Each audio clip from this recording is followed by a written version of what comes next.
In Acts chapter 14, God used Paul to perform a miracle. What happened next was interesting. A man with a congenital disorder in his feet, a man who'd never walked in his life, was in Lystra, where Paul and Barnabas were ministering, about 85 miles north of Turkey's southern or Mediterranean coast. When the locals saw the miracle, they declared Barnabas to be Jupiter, the king of the Roman gods, and they stated Paul was Mercury, the god of eloquence and communication. Paul was the main speaker.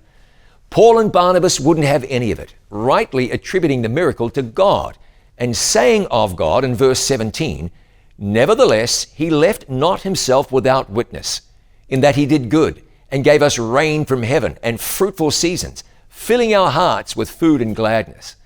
So this is fascinating.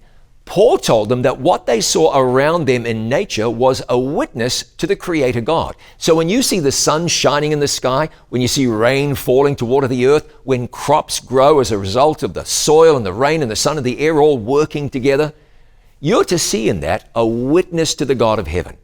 All around us is evidence of God's goodness, and it's easy to miss if you take these things for granted. That's more than just a sunrise.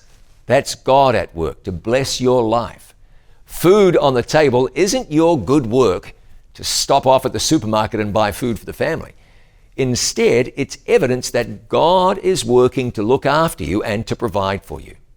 All around are clear and obvious signs that God is real, alive, and working in your best interests. Don't miss those signs. Be reminded again and again and again that God is, and that God is good. I'm John Bradshaw for It Is Written.